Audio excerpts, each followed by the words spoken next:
Question 31. The length of an arc of a circle of radius 3.5 centimeters is one whole number 19 over 36 centimeters. Calculate, correct to the nearest degree, the angle subtended by an arc at the center of the circle. Take pi to be equal to 22 over 7. Possible answers have been given in A, B, C, and D as such. Solution. So in order to find this, first we need to know the formula for finding the length of an arc. Formula for finding the length of an arc is theta, or the angle, over 360 times 2 pi r. Then, since we know that we can find the radius we know from the question is 3.5 centimeters, and then the length of that arc is one whole number 19 over 36 centimeters, which we can convert it, we are going to get 55 over 36 centimeters. Since we know that, we can substitute that into the equation. So the length, which is the length of an arc, which is equal to the angle over 360 times 2 pi r, will now, after the substitution, be 55 over 36 equals the angle over 360 times 2, which can be written as 2 over 1, times 22 over 7, representing the pi, times 3.5, representing the radius. When we do our multiplication, then we are supposed to get at the numerator 154 times theta, which we don't know yet, over the denominator, that is 360 times 1 times 7 times 1, giving us 2520 degrees. That is equal to the length of the arc. Since we know that, it implies that we can cross multiply. When we cross multiply, we are going to get the 55 multiplying the denominator of the right-hand side, which is the 2520 degrees, equals the 36 from the left-hand side denominator, multiplying the numerator of the right-hand side, which is 36 times 154 times theta, or the angle. When we make theta the subject, it means that we are going to divide 36 by 154 off. We are going to divide it off that of 55 times 2520 degrees. When we do that calculation, we are going to have our theta to be equal to 25 degrees. It means that the right answer for this question is answer number B.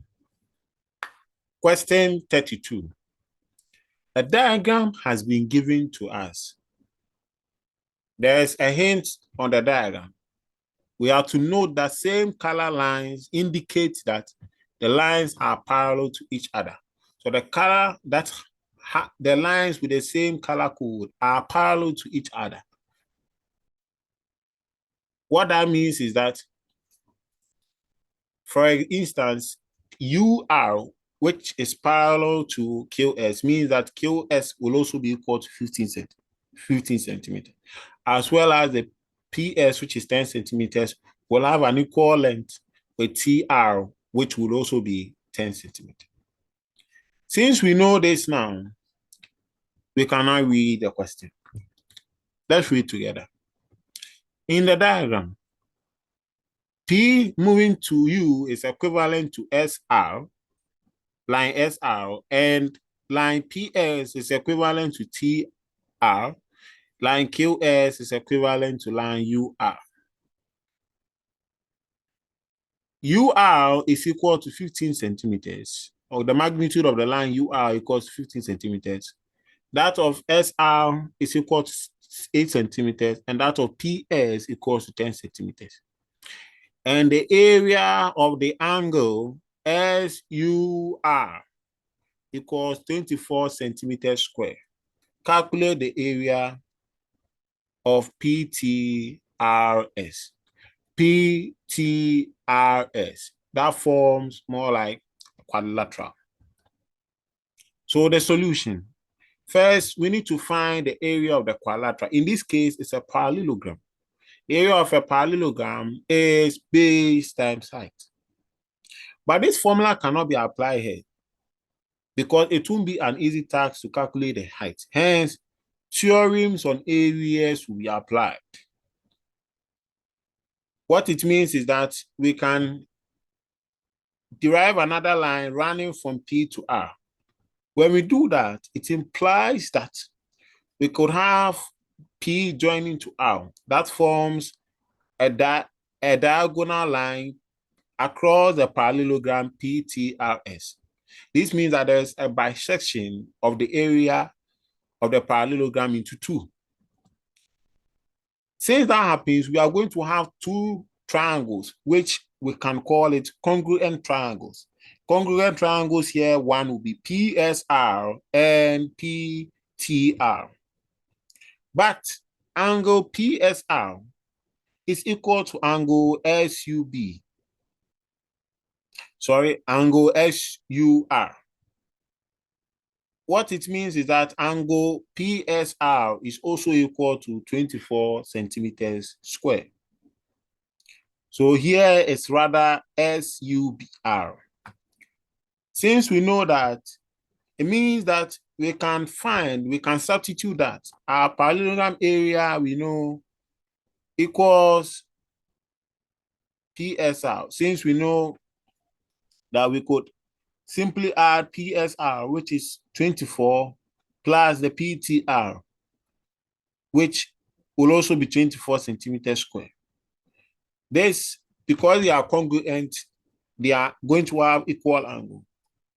Since we know that when we add 24 plus 24 centimeters square, we are going to have 48 centimeters square. And that becomes the right solution to B. So among the possible answers, B, 48 centimeters square, becomes the right solution. Question 3. We have another diagram. Let's read the question. In the diagram PQR, in the diagram, PQR is a circle with center O. If angle OPQ is equal to 48 degrees, find the value of M. These are the possible answers that have been given to us in A, B, C, and D. So we can now find for our solution.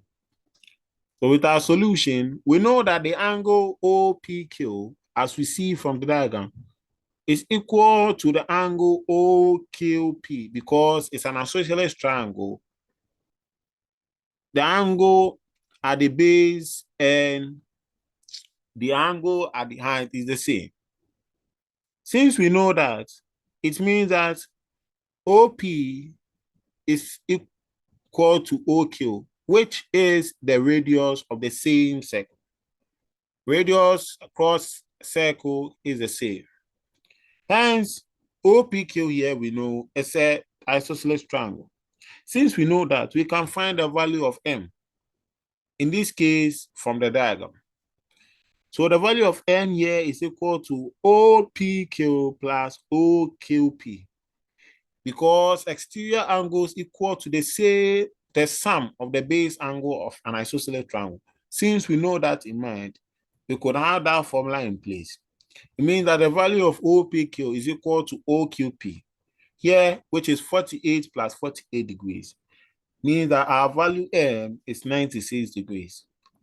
Therefore, the right answer through these possible answers is A in question 33. Question 34. The pie chart shows the population of men, women, and children in a city.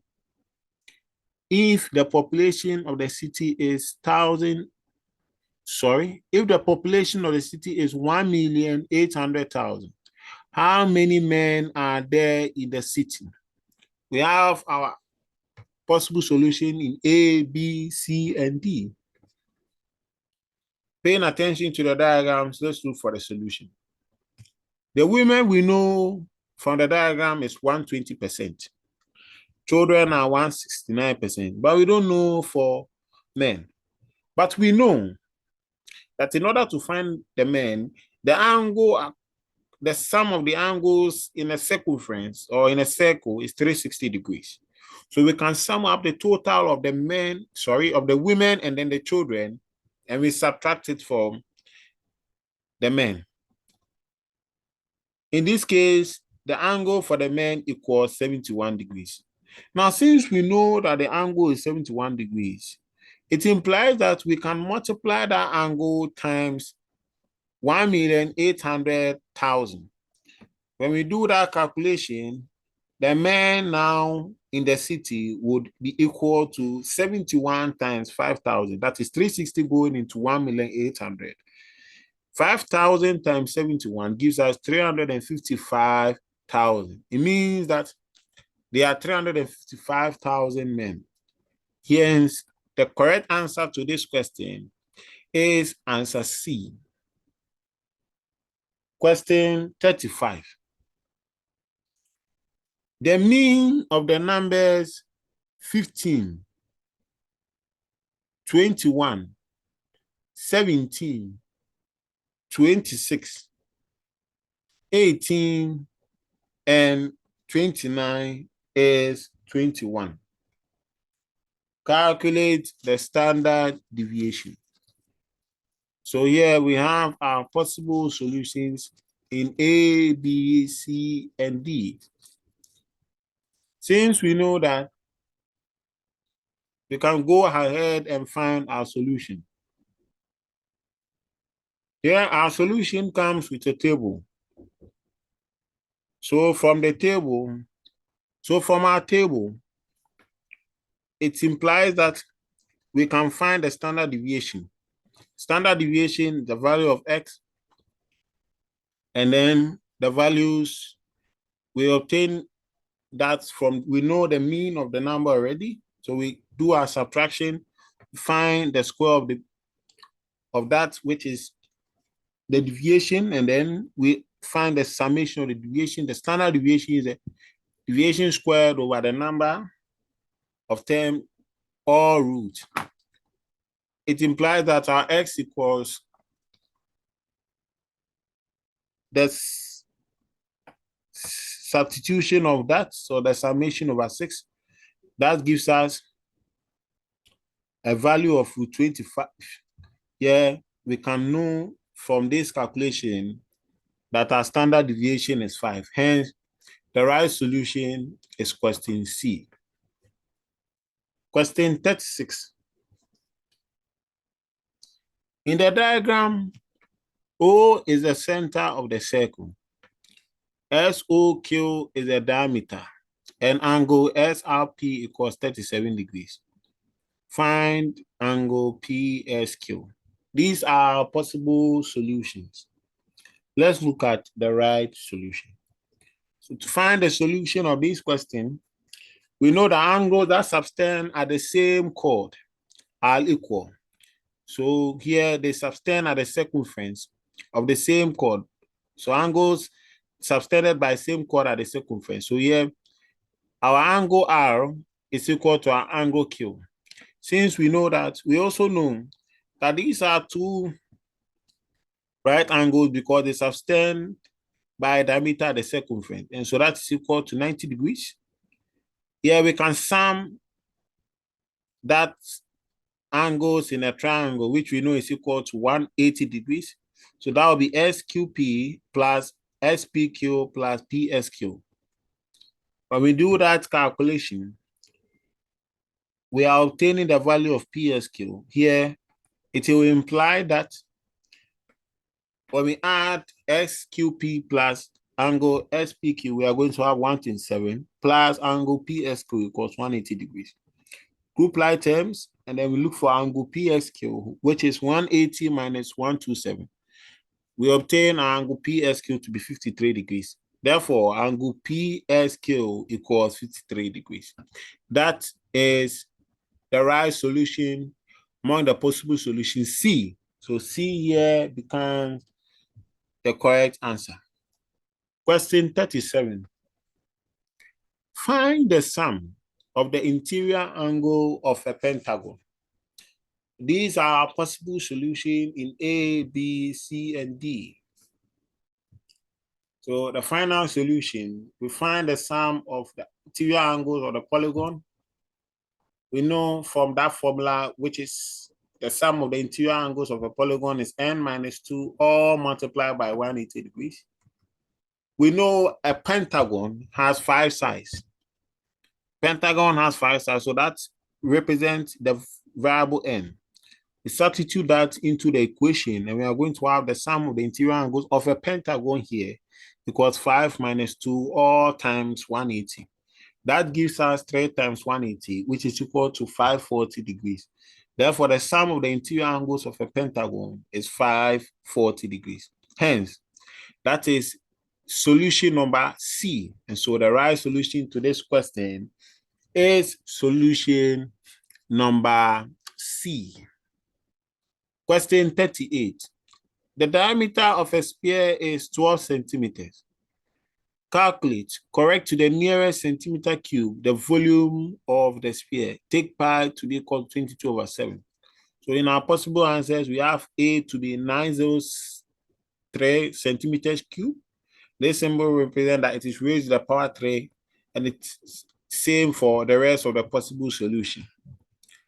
What then becomes our right solution? So to find the right solution, we know that the volume of a sphere equals 4/3 pi r cube.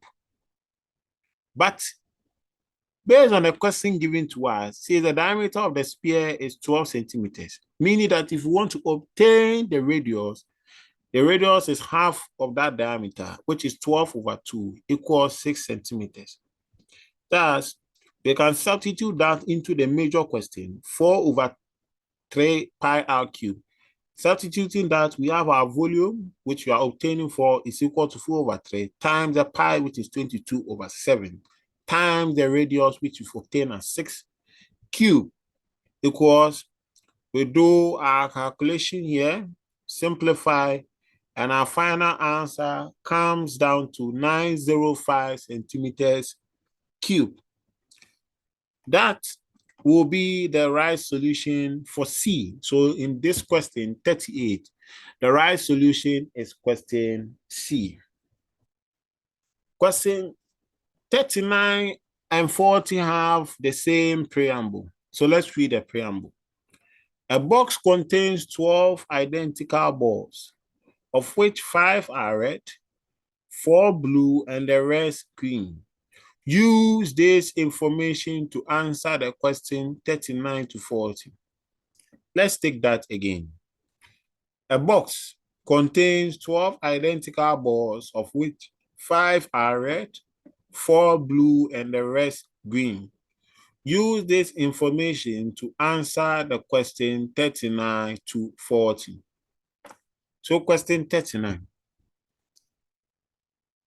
If a ball is selected at random from the box, what is the probability that the ball is green? So we have our possible answers in A, in B, in C, and in D.